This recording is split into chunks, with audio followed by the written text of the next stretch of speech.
আসসালামু আলাইকুম। আজকে আমি এমন একটি সূরা নিয়ে আলোচনা করব যে যেই সূরাটা আমরা নামাজে পড়ে থাকি ফার্স্টে।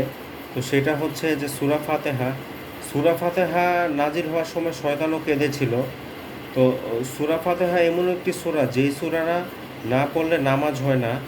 কাজে আমাদের উচিত সূরা ফাতিহার উপর আমল করা, কারণ সূরা ফাতিহার উপর আমল করলে দেখা গেছে যে আমাদের সমস্যা 95%-এর সমাধান হয়ে যাবে।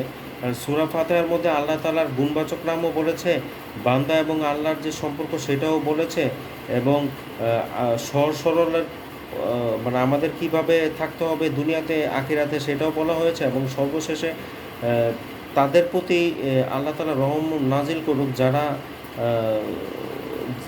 যারা সহজ সরল এবং যারা গজবপ্রাপ্ত হয়েছে তাদের প্রতি না।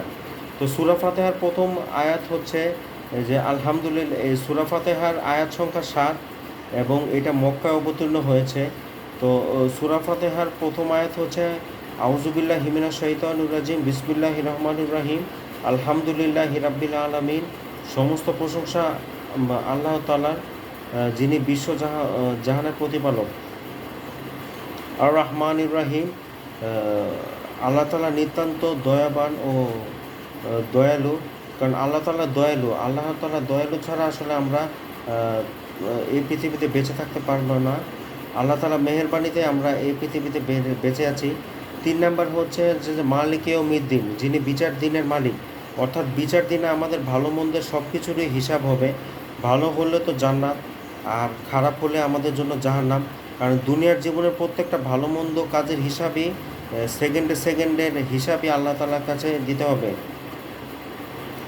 ইয়াকানা বুদুবা 4 নম্বর আয়াত হচ্ছে ইয়াকানা বুদুবা ইয়াকানা স্থায়ী, আমরা একমাত্র আল্লাহর ইবাদতই করি এবং আল্লাহর কাছেই সাহায্য প্রার্থনা করি। আসলেই তো আমাদের সকল সাহায্য আল্লাহ আল্লাহর কাছেই তো চাবো। মানুষের কাছে চাইলে আসলে ছোট হতে হয়, আর স্রষ্টার কাছেই যেতে হয়, সৃষ্টির কাছে না। কাজে আমাদের সকল প্রয়োজন, এমনকি জুতার ফিতা ছিঁড়ে গেলেও আল্লাহ তাআলার কাছেই আমাদের সাহায্য চাওয়া উচিত এবং আল্লাহই সাহায্যদাতা। ইহদিনাস সিরাতাল মুস্তাকিম 5 নম্বর আয়াত, যে আমাদের সরল সঠিক পথে পরিচালিত করুন। অর্থাৎ মধ্যম পন্থা যাতে চলতে পারি সেইভাবেই আমাদের চলা উচিত। কারণ আমরা আসলে অনেক চরমপন্থী হয় উগ্রপন্থী, জীবনের প্রত্যেকটা সেক্টরে কিন্তু আমাদের দেখবেন চরমপন্থী হয় উগ্রপন্থী, কিন্তু আমরা কিন্তু কেউ সিরাতুল মুস্তাকিমের পথ কেউই অবলম্বন করি না বা মেনে চলি না।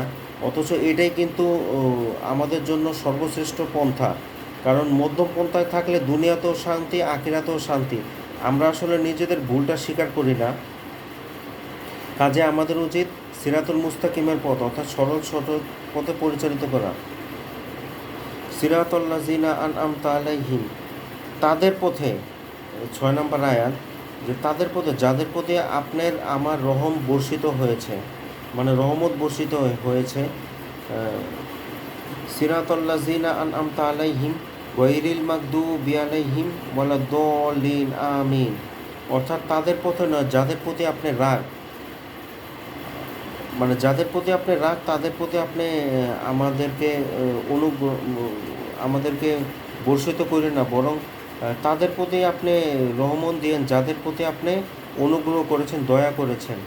কাজেই সূরা ফাতিহা আমি আলোচনা করলাম, আসলে আমি আলেম না, আমি বলি নেই, কিন্তু ভুল ত্রুটি হলে অবশ্যই ক্ষমা সুন্দর দৃষ্টিতে দেখবেন। আমি আমার সাধ্যমতো ট্রাই করেছি, কিন্তু আমি এই সূরার যেই মর্মকথা বা সামারি আমি যেটা বুঝতে পেরেছি, যে ইয়াকা নাবুদু বা ইয়াকা নাস্তাইন, আমরা একমাত্র আল্লাহর কাছেই সাহায্য প্রার্থনা করি এবং আল্লাহরই ইবাদত করি।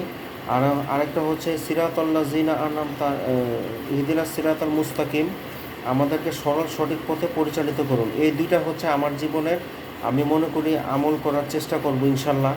আপনাদেরও উচিত এই দুইটা আয়াতের উপর আমল করা, কারণ এই দুইটা আমলে কিন্তু আমাদের জীবনের পরিবর্তন ঘটায় দিবে।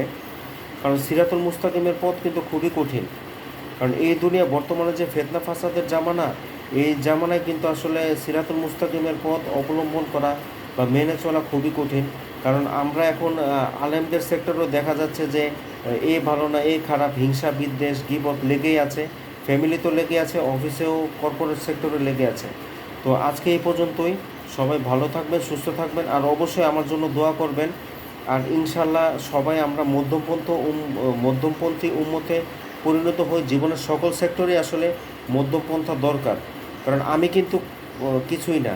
তো ইংলিশের ছাত্র হিসাবে আমি বলি I am nothing, who am I.